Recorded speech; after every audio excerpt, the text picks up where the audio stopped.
Good evening. We're back with another episode of Transfer Tuesday. The January window is wide open and the Liverpool rumour mill is already spinning. We've got some real tasty ones for you as well. And we're joined by a very special guest returning to the show as well. It's an absolute pleasure to have the kid with us tonight. Let's get into the Transfer Tuesday, the 1st of January, the first one in the massive installments of the Red Sea podcast Transfer Tuesday show. Let's get that intro going. Tell the world we are Liverpool, champions of England. We've conquered all of Europe. We're never gonna stop. From Palestine to Turkey, we've won the fucking lot. But Paisley and the Shankly, the fields of Anfield gold. We are unsupported, and we come from Liverpool. Good evening. We are back. Red Sea Podcast Transfer Tuesdays. Mate, it's so good to be back doing this show. And we've got a lovely new background for the guys as well. Very fresh. From the red. We're into yellow because it is the Transfer Tuesday show. And we are joined by Roy from Top of the Cop. How you doing, man? I'm all right, mate. Your intro gets me hyped up for these podcasts, so I'm excited. Good. And you know what, SS, it's good to have you with me as well. You missed out on the last Transfer Tuesday that we did of the summer window, and that was absolutely epic.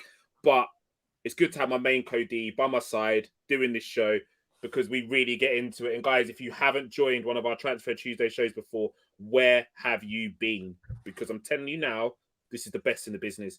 We're going to give you all the scoops. Some stuff you may have heard of, some stuff you haven't, but we got some good intel. We got some good stuff. And again, I don't claim to be this massive transfer guru. I'm not going to sit here and say that I know everything or everyone, but we're going to get into a little bit of detail. And Liverpool in the January windows over the last couple of years, we'll exclude last year, have been active. We think about the signing of Virgil van Dijk in the January transfer window. What a Christmas present that was. We think about the signing of a certain Daniel Sturridge in a January transfer window. What a Christmas present that was. Liverpool are not shy of doing business in a January transfer window. And we hope that will be the case this window. Again, we're not going to start quoting these huge epic summers, legacy summers and all of that, but and legacy transfer windows. But what we are going to do is talk about where Liverpool need to strengthen and what positions we could do with bringing some players in, and then talk about the latest links which we've had over the last couple of days. So, boys, without further ado, let's delve straight into it. So the first one on the list, and this has been gathering some real big traction, huge traction over the internet over the last couple of days. Denis Zakaria, a player which is currently playing his football at Borussia Mönchengladbach. He wears the number 8 for Borussia Mönchengladbach, and what a stellar player this kid is. He is talented. We think about the position that he occupies on the park. He's a central midfielder.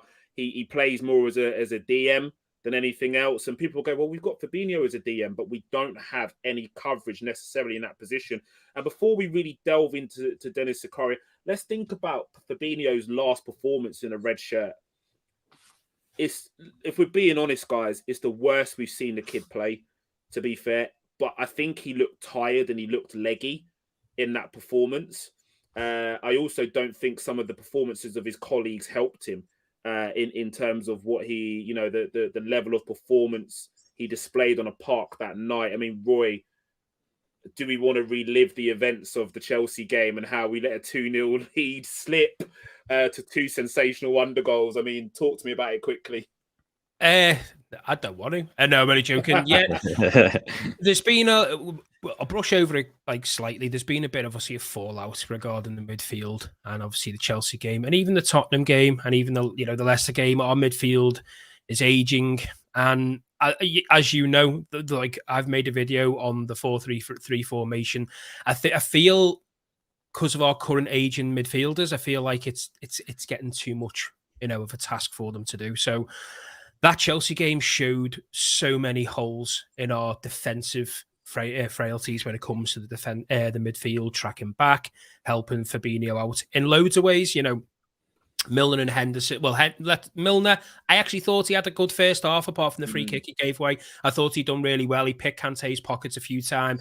He won the ball back numerous times off him and Mount.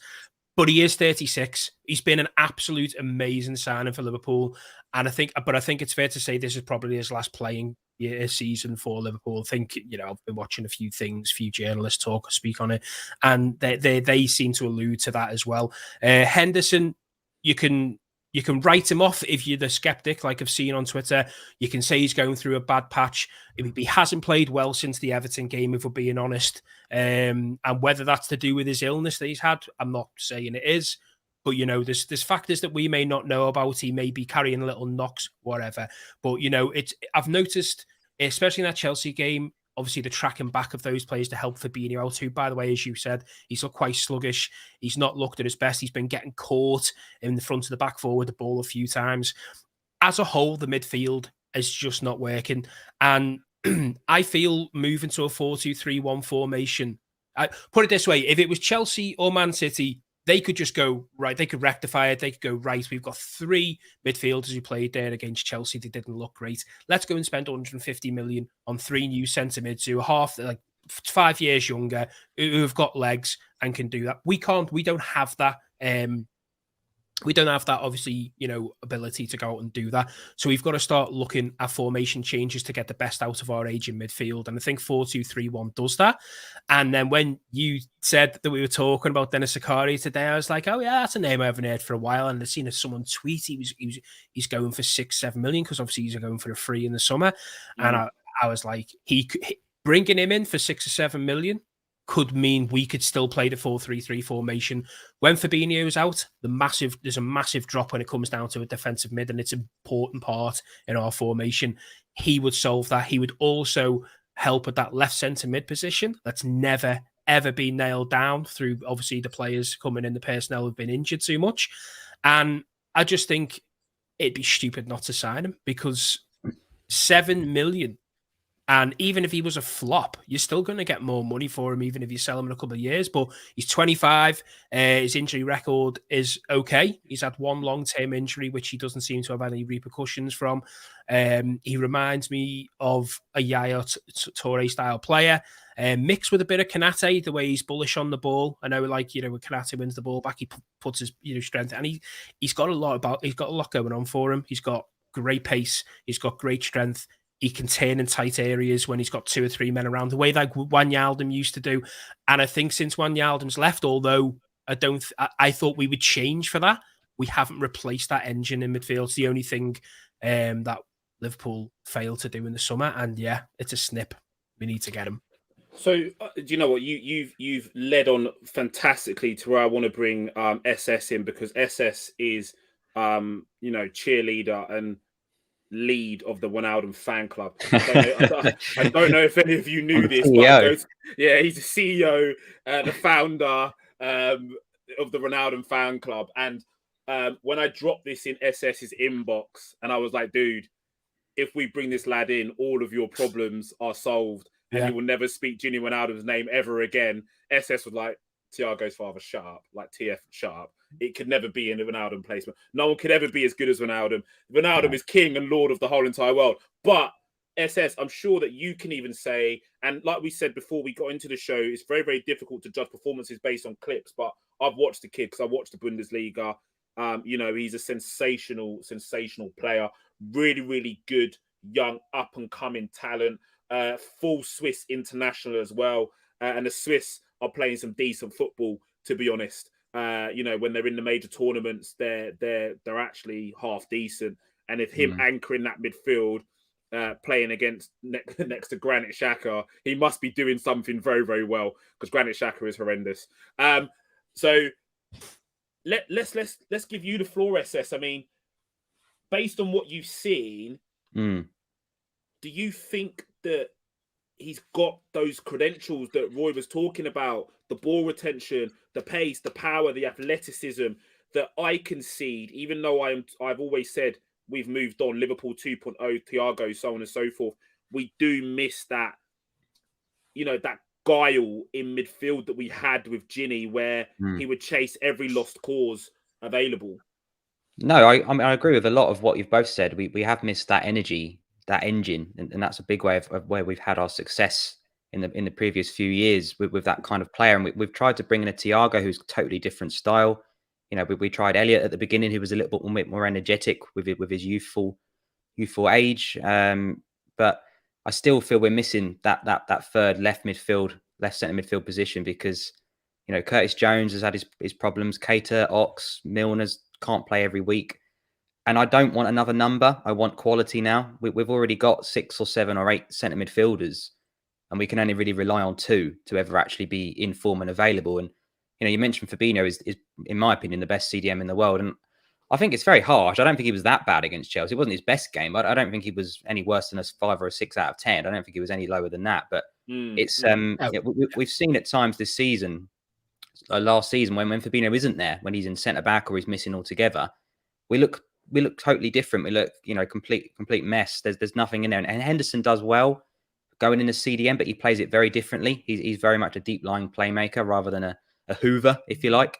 So it would be good to have an option in CDM, Rodri and Fernandinho kind of relationship, where Rodri's the first choice, but you've got that proven CDM to come in when you need him. So I've looked at Zakaria, I've looked at Mönchengladbach. They sit 14th in the Bundesliga. Bearing in mind, there's only 18 teams, so he can't be doing that brilliantly, can he? If it's he's this really special player that's lifting this team. I mean, we've already shopped at the bottom of the German Bundesliga with Kabak, and look how that went. So for me, £7 million for a footballer, yes, I get that, but we don't need another number. We're Liverpool FC. We've not signed anybody of any note really for a couple of years now. We mentioned Van Dijk and Alisson. We need to go and get a striker and a centre mid of the same kind of levels, the same kind of prices. In my opinion, I'd rather get 2 to go into the first 11 than another couple of squad players, because we've got enough wishy-washy, injury-prone, out of form, in form, in and out players. So for me, he would be another one of them. I watched your clip on him.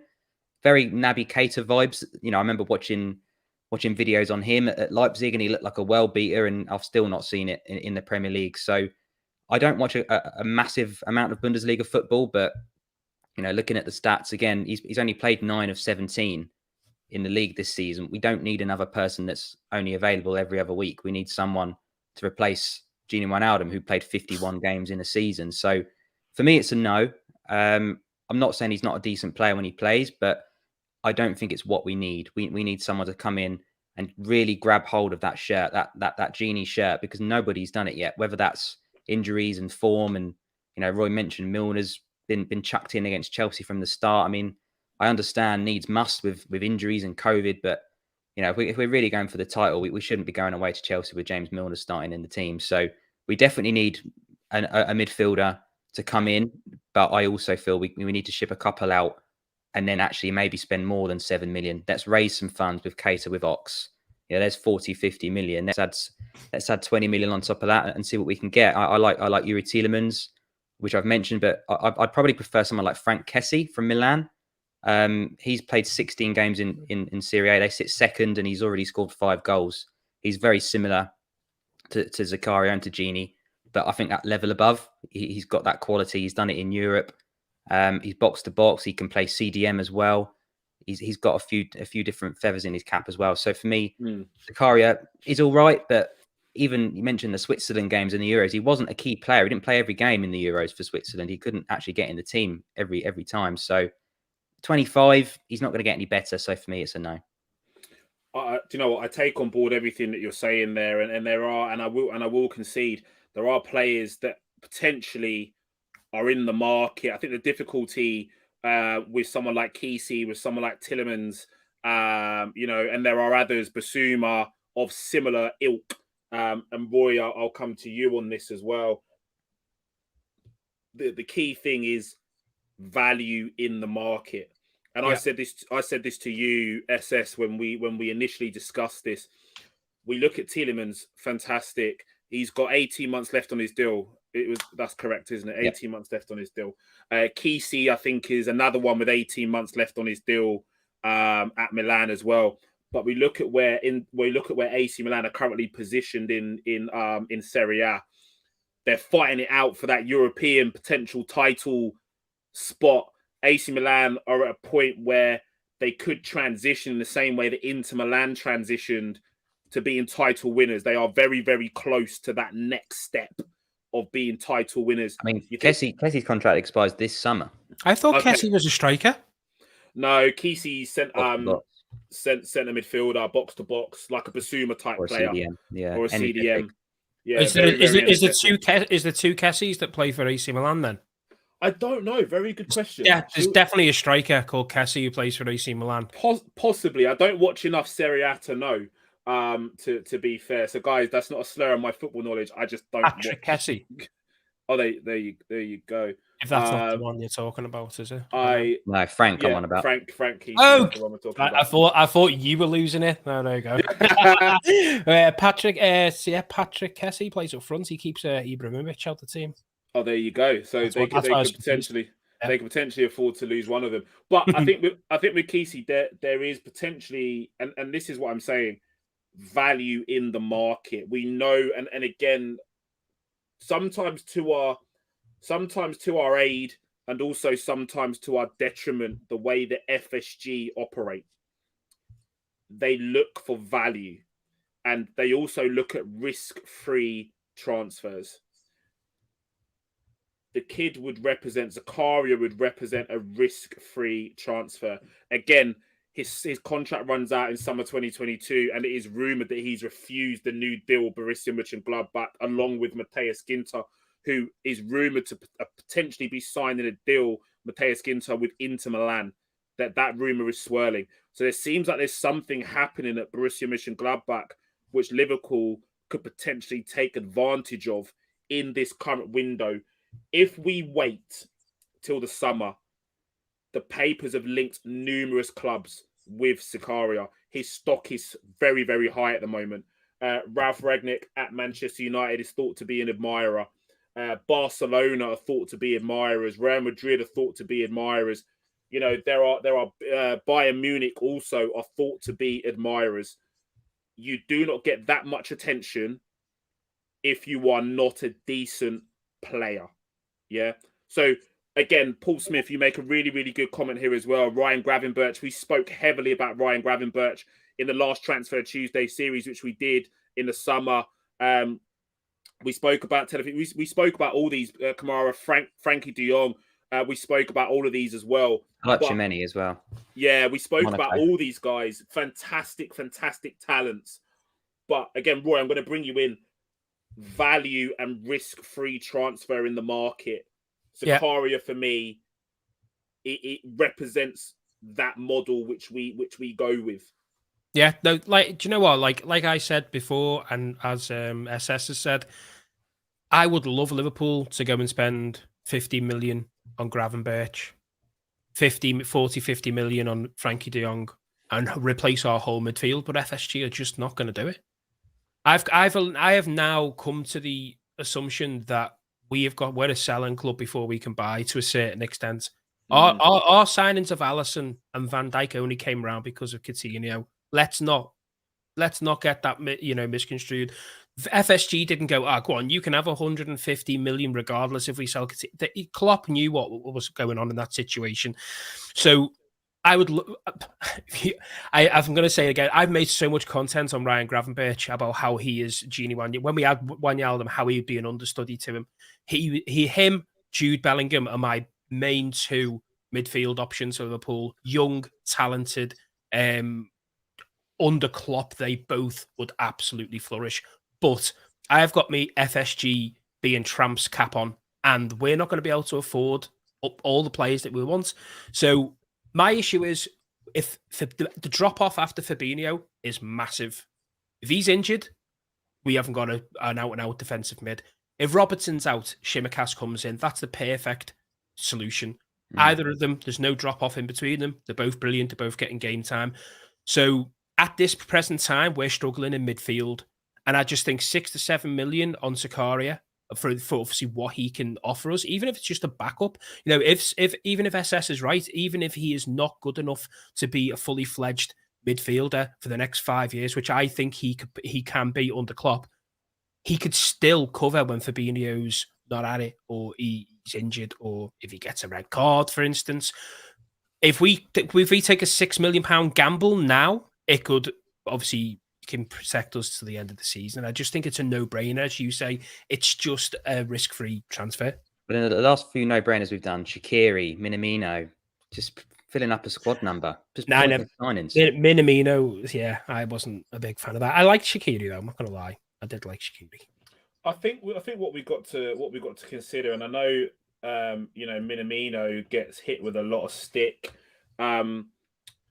He is literally just a squad player. He's a squad player. Well, that's what I'm saying. We've got enough of them. Let's do a Coutinho. Let's cash in on Keita, on Ox, on Thiago. I agree with that. I'll back that comment 100%. 100%. And to be fair, I think any Liverpool fan that would sit here and turn around and say they don't want to cash in on Ox or Keita, leave Thiago out of this. But do you know what I mean? I tried to sneak it in there, but you called me. We wouldn't get much money for Thiago, though. I don't think. No, but Thiago. If Thiago was a squad player, wow, he's dissing your handle. No, look. Everybody has their opinions, but I think personally, if we had another available body, forget name of player. Let's talk about profile of player. Forget names for a second. His name could be Rumpelstiltskin. I don't care. If he's available week in, week out, and is giving me 7 out of 10s week in, week out, because let's be fair, that's all you've got to do to be a top draw Premier League footballer. Be available consistently, put consistent performances in. James Milner's made a career out of being Mr. Available and being Mr. 7 out of 10 week in, week out, and he's won a fair freaking share. So that's all you've got to do for me. If we can get someone to do that, it means Thiago plays less games. He plays in the big games where he's gonna be decisive in those big games, and the world is a happy place. The issue is we just don't have that body, like you're saying, whoever it may be, that is available week in, week out, giving us 7 out of 10 performances as a bare minimum. We don't have that. So if you can cash in on Ox or Keita to potentially yield the funds to go and do that, then fantastic. But the key issue is who is giving you £30 million or £40 million for Naby Keita plus his wage demands? Who's giving you 20 to 30 million pound for Alex Oxlade-Chamberlain plus his wage demands?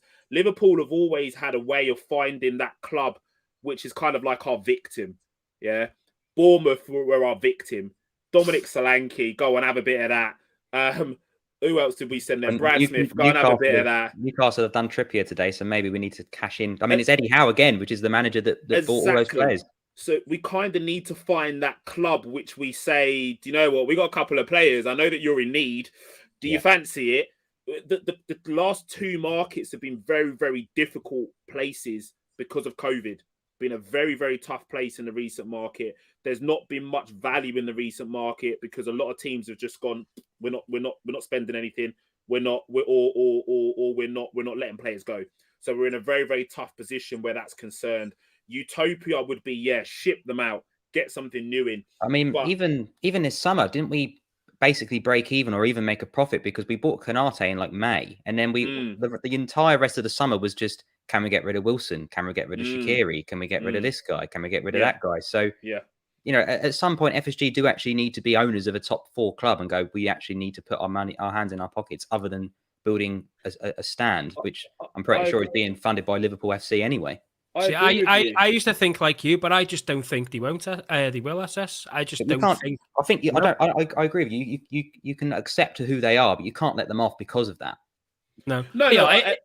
You have to hold them accountable, and again, this is what these podcasts are about. We're kind of like the rogue nation of journalism, where we're able to say whatever in the hell we like with no real repercussions, and we can hold the owners of our football clubs accountable in some way, shape, or form. But I think the challenge is let's look at it in a real world scenario. There are players not only at Liverpool Football Club, but in clubs all over the country, hanging on, collecting a wage, because we can't move them on. Aubameyang being an example at Arsenal. There's talk of them potentially moving him on in the January transfer window. But the key stumbling block is his £350,000 wages, which he's not going to drop a penny of because he's still got 2.5 years left on the deal he signed. That's the reality of football landscape at the moment. These players, and again, this is no disrespect to Naby Keita, no disrespect to Alex Oxlade-Chamberlain, who I think in his time when he was fit was an amazing servant for Liverpool Football Club. 2018 was a stellar year for Oxlade-Chamberlain. If we still had that Ox now, and he was playing consistently at that level right the way through. Yeah, he'd be the Genie replacement easily. He wouldn't be the Genie replacement. Gini Wijnaldum would have been nowhere near this squad. He was keeping Gini out of the squad. No, facts for facts. He was keeping Gini out of the squad. Gini was nowhere near it. He was nowhere near it when Ox came in. Gini dropped out, Ox came in, and Ox was in that position for a long period of time. Ox got injured. Gini took his chance and capitalised. That's football. That's how it works. And Ox has never been able to fully recover from that injury. So again, I talk about sentiment in Liverpool Football Club. Is it time to stop being so sentimental and just get these players off the books? It would be great, but I just don't think we're in FSG are in that mindset. They would rather renew another contract to potentially get some value out of those players. Right. Next target. We're going to go with let's go with Adama Traore. Let's mix it up a bit. So Adama Traore, okay, is potentially available in the January transfer window from Wolves for as little as £18 million. Now, this one sends shudders down SS's spine because it's kind of like the bad smell that won't go away. We consistently keep revisiting the Adama Traore episode in the Liverpool transfer windows. I think this will be the third window that we've covered Adama Traore. SS, I'm going to come to you first. And the reason why I'm going to come to you first, because I know that you're very critical of Adama Traore. And then Roy, I'm going to come to you after, because I think that you are potentially equally as critical of Adama Traore. A player which does have talent in terms of his ability to run at defences.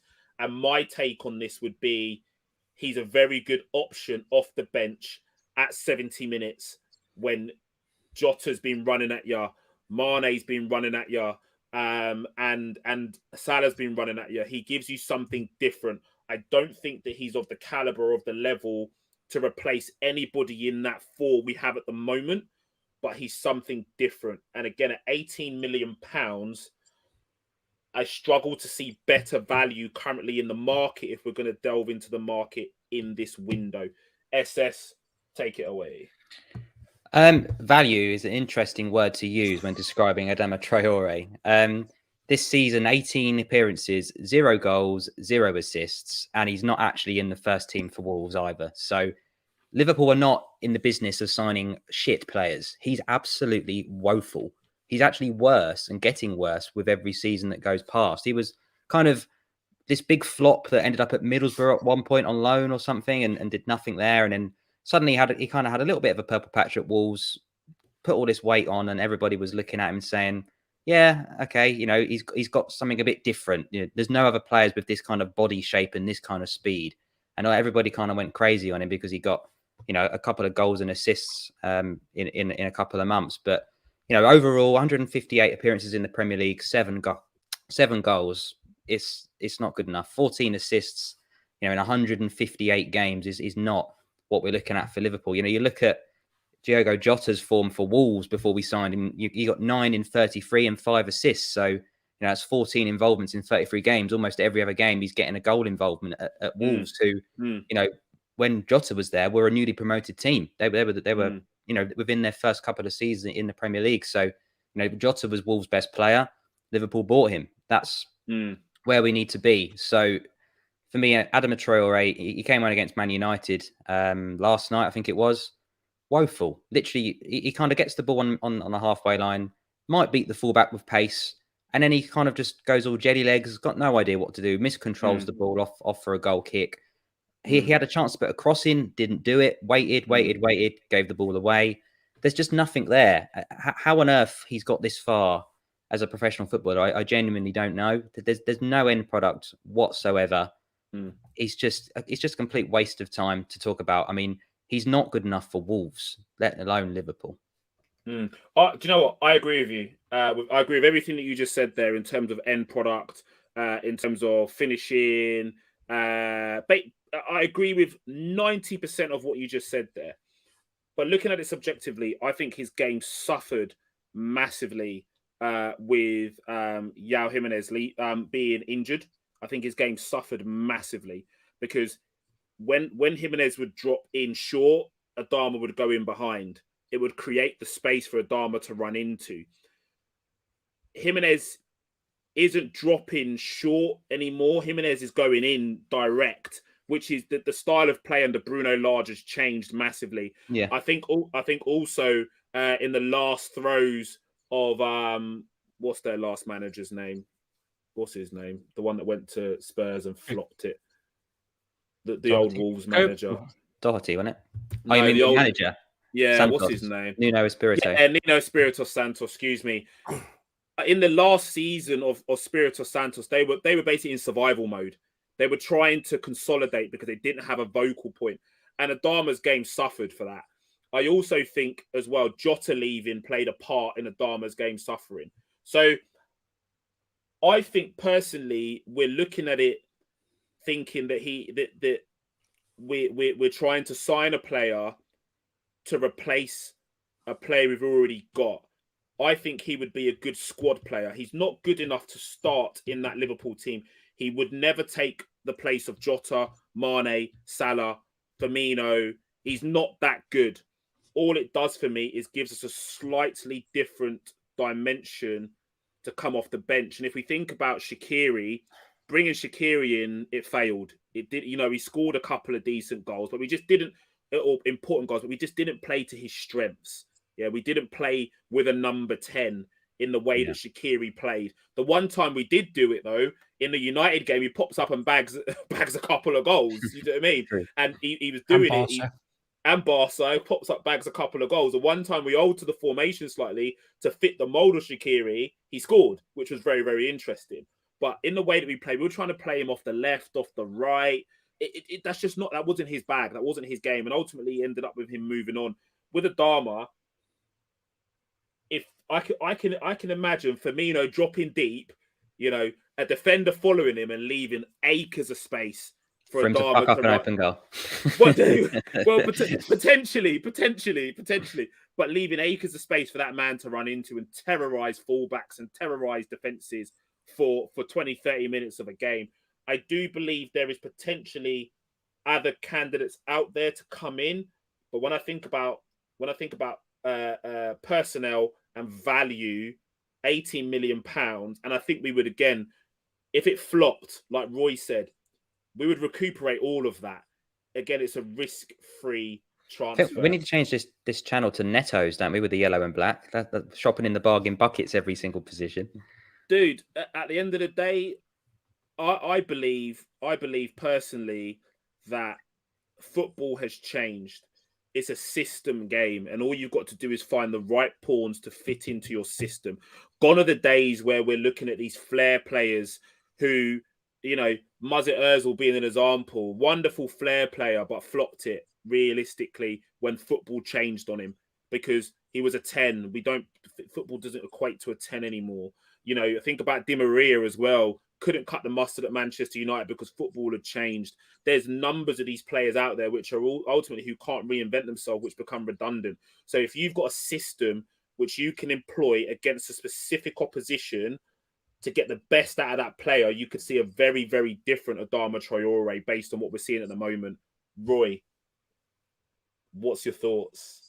At the absolute polar opposites of everything. I think it's a massive risk because you're never getting the money you pay for him. If it was the 6 or 7 million that we're talking about Zakaria, fair enough. But I think it's a massive risk at 18, 20 million. But I don't think I think at Wolves now, what can we all agree on? What he's got is pace and getting in behind the defence, and he's got no end product. That we can all agree that's his game. Yes.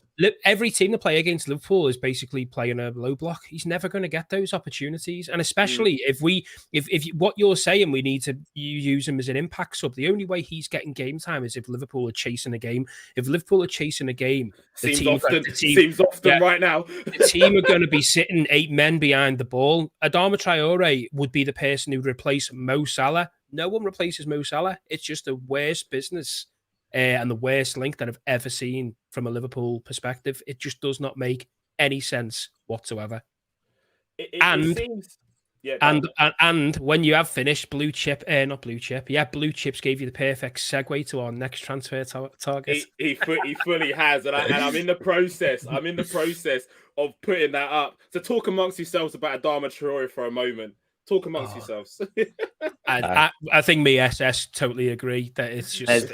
There's much better options, isn't there? Again, we won't ruin it because I think we're going to get onto him in a minute, but Raphinha is one that I would look at all day over Traore, even if it meant spending double the money, because, let's get real. We're trying to win the Premier League against Manchester City, one of the best teams the Premier League has ever seen. So at some point, you do actually need to spend more than £7 million on a player, and we're not trying to fill this squad. If everybody was fit, our squad's not too bad in terms of numbers, but it's quality in numbers and quality in depth, which we just don't have compared to Man City for me. Well, let's go with that for a moment, because Raphinha again is someone who we are going to discuss today, and it is a tentative link with Raphinha, because respectfully, we talk about value in the market. He's an amazing player.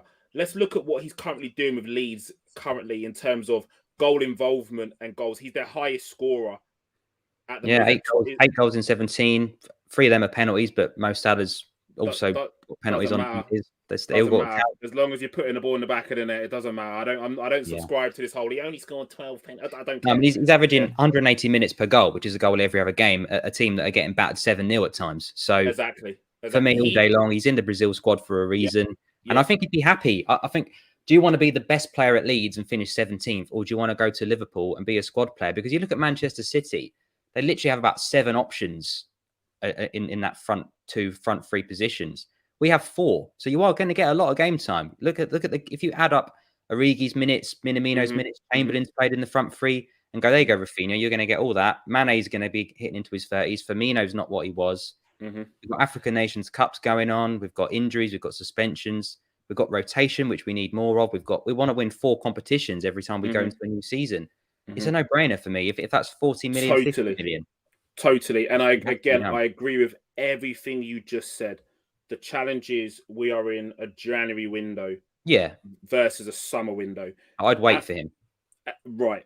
At 50 M's, because we're talking roughly that's what he's going to cost. And the better he performs, the more he performs, the price goes up and up and up and up and up, because you're almost in a Leeds are almost in a, we'll quote whatever price we want, because can we afford to lose him? If they were to lose him in the January window, you may as well stamp relegation on every single one of their heads, because the injuries that they've got. Another player who we admire is Phillips, injured. Who's the other lad they've got injured? They are struggling big time with injuries. Everything that could potentially happen to Leeds, has happened this year.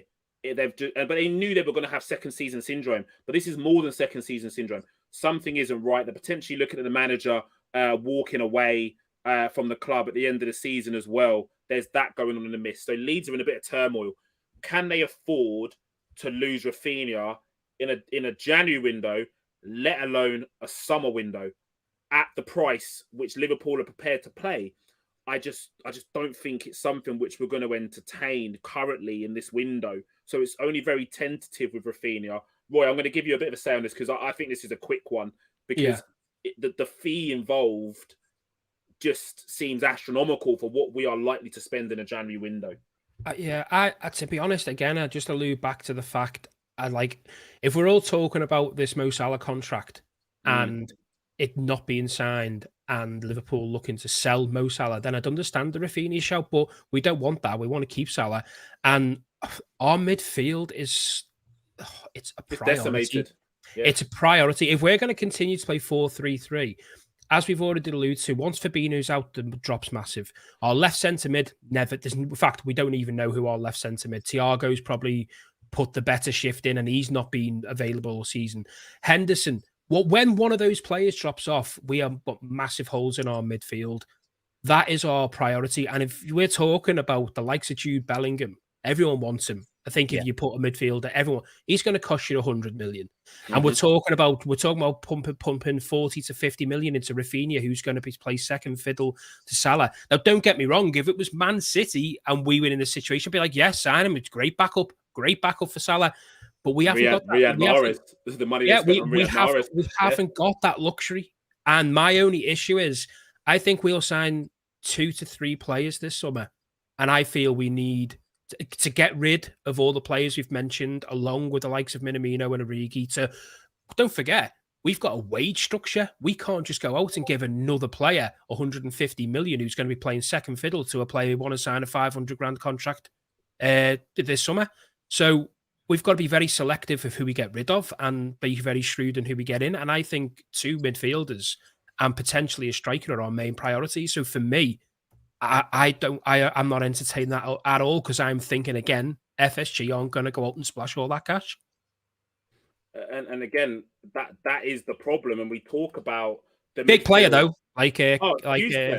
the comments, massive player. The midfield is a priority. It is a priority because, and this is why I think, throwing it back again, the Zakaria signing makes sense. If we are in the market for someone like a Bellingham, as our number 1 target, and I'm led to believe the incoming replacement for Michael Edwards in Julian Ward. Big shout out to Blue Chip in the comments as well. You might back me up on this. I'm led to believe that he's a little bit more frivolous with the cash than Edwards is, and he's not afraid to spend. He's not afraid to spend. But the key phrase in that is he's not afraid to spend where they see value. So someone like a Bellingham, how old is he now? 20? 19, I think. 19 now, isn't he? Yeah, he's 19. 19, 20, yeah? So someone like Bellingham at 19, 20 is perfect. It fits the mold. 100 M's on that, you could potentially get 13 years out the kid. Yeah, to play it for at least a decade. There's no, you know what I mean? That's my definition of value, not 7 million on the bit part. No, that's 100% value for money. Yeah, the 7 million for Zakaria is a low risk where he could become a main feature. He could be he could be that good where I think he is, that he could be Fabinho's replacement when in a few years when Fabinho hits over 30, you know? Exactly. And a 6 million when we're talking about FSG, who are dead tight. You could get him and he wouldn't even affect the summer transfer window. If you get Raphinha now, if you just say we got him, it affects who we get in the summer because we wouldn't be getting anybody else. Exactly. And that's the worry. That's the worry. The business we do now affects the business we do in the summer. I had a theory, which I ran by SS, that would have Liverpool change their transfer model in a sense of they try and do stuff in January to then bring those players in the summer? Are we trying to get ahead of everybody else by saying, right, yeah, we want you. We do it all cloak and dagger. We'll do it all quiet, and we get it done in January to then bring that player in the summer, essentially. Look, let's jog it on slightly. Let's head on to the next one on the list. Todd Cantwell. Now, this is a player which was linked with Liverpool some time ago, and he's linked to Liverpool again in the current window. A player which is potentially available on a free in the summer, but again, a player we could pull the trigger on in January. This one doesn't turn me on in the slightest, but I understand it doesn't have to be sexy for it to be effective. I get it, but I mean, doing fairly decent numbers in the Championship. SS, I'm sure. You'll be able to bring those numbers up very, very shortly. But I look at when he was in the Premier League with Norwich, and arguably the shining light in that Norwich team, the first time out they were in the Premier League, back in the Premier League again with Norwich now. But I don't really hear much of him. Do you know what I mean? He's not been playing, that's why. There you go. He can't get in the Norwich team. It says it all. He disappeared into the ether. but maybe he's not in the manager's plans because they've obviously had a change of manager. That's come in. SS, I'll give you some stats if you want. Over to you. Yeah, go for it. Go for it. Yeah, I mean, 2019-20 season at Norwich in the Premier League, 37 matches, 6 goals, 2 assists. Bearing in mind they were awful, isn't too shabby.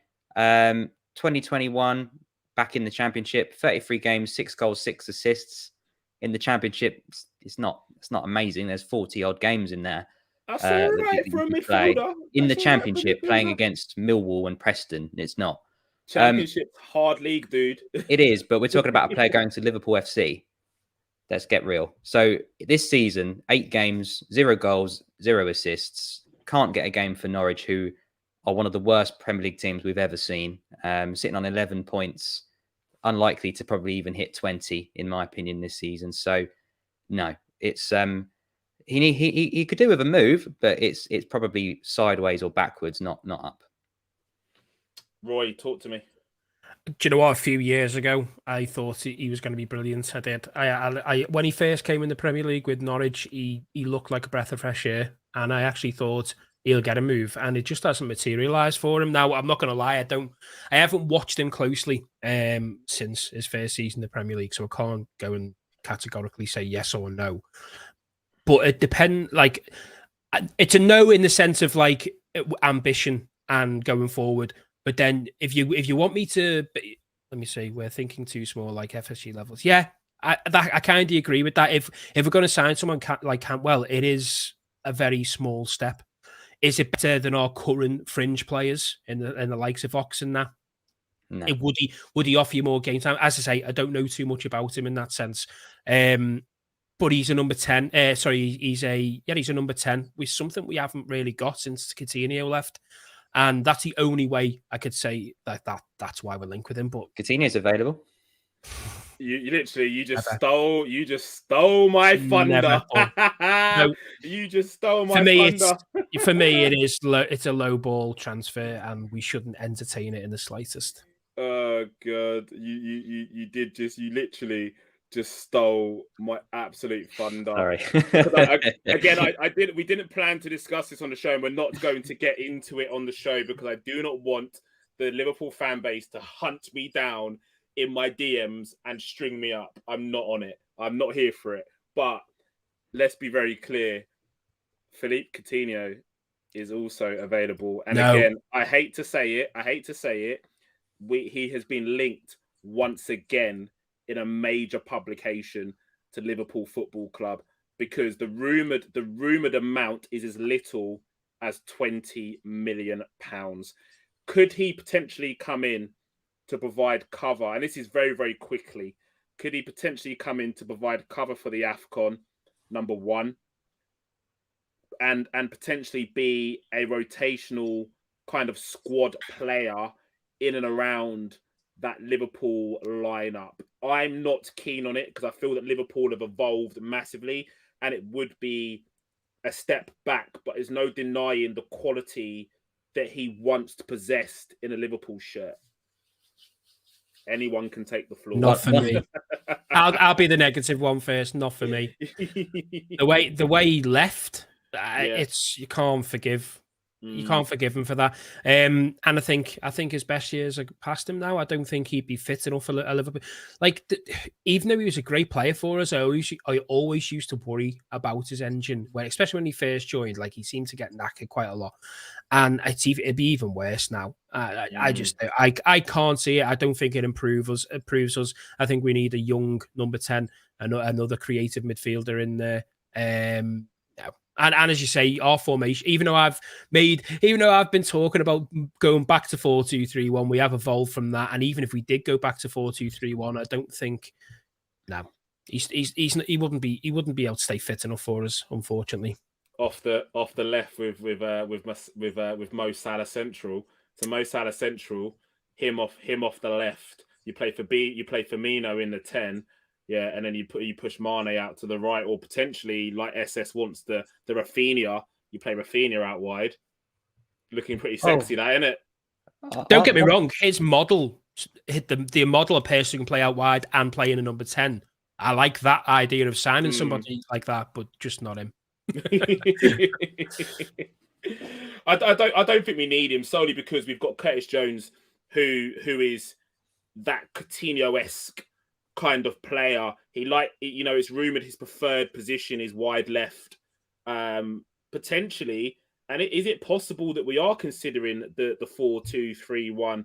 Roy, you've done a very interesting piece, and guys, if you haven't already, head over to Top of the Cop and check out that piece that Roy did on the potential 4-2-3-1 formation and why it could potentially make sense for Liverpool Football Club, where we see ourselves with our current midfielders at this present time. Also, after our discussions in the DMs, he's done a cheeky video on Denis Zakaria as well. So if you haven't seen that, head over and watch that also as well. SS, just throw up a couple of comments before we close the show because we're getting towards the end of the first Tuesday of January. I just wanted to have a quick 60 seconds on Coutinho. For me, 1,000,000% sign him up. I mean, they'd probably have to pay us to take him, bearing in mind all the money they owe us. Whoa. What did you just say? Sign him up. Jesus Christ, you've changed. Get him in the door. I mean, we're talking about Todd fucking Cantwell and Adama freaking Traore. This is Philip Coutinho. You know, he's been at Barca, he's been at Bayern, he's been at Liverpool. Yes, he's had a bit of a difficult time. Yes, he regrets his decision massively for leaving. So surely he's got a point to prove. I mean, he's not even, I'm pretty sure he's like 28 still or something, 29. 29, 29. He's got June. You know, he wants to revive his career. He wants to get into the World Cup squad for Brazil. He wants to get in the 11 for Brazil. So he'll be looking for a move in January, if not the summer. So, you know, I remember him playing on the left-hand side for us just before Mane was kind of up and running. He was brilliant, cutting in from the left, scoring with his right foot, doing exactly what Salah does on the other side. Yes, he's probably slightly different now. He's probably lost a little bit of pace. But we've been talking about that left centre midfield position. Could do a job in there for me. I think he's no different to Thiago in terms of that kind of style. So, you know, if the wages are right, if the fee is right, as I said, Barcelona are probably going to have to pay us to take him off their hands.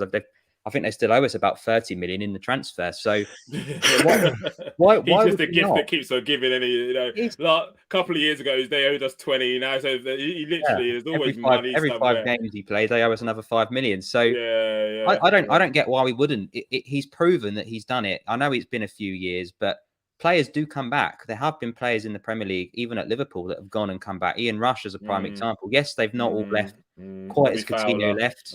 Robbie Fowler, another one. But what do we need right now? Oh, Mane's gone to African Nations Cup. We've got no one to play on that left wing. There you go. Is Coutinho going to be? He's not going to be as up and down though. He's not going to defend. He's not. He's different, which is why he won't be. It doesn't suit us. Unless we change to 4-2-3-1, I don't see how he fits in. Left centre mid, he's not going to track back past Fabinho. Left wing, he's not going to track back and help Robertson or Shimikas out. The only way you'd sign Coutinho is if we change to 4-2-3-1 and played him centre because he hasn't got the legs for it, for our team anymore. Our team, you've been obviously an advocate of Gini Wijnaldum. Coutinho offers you nothing in the sense of an engine, and it doesn't suit off.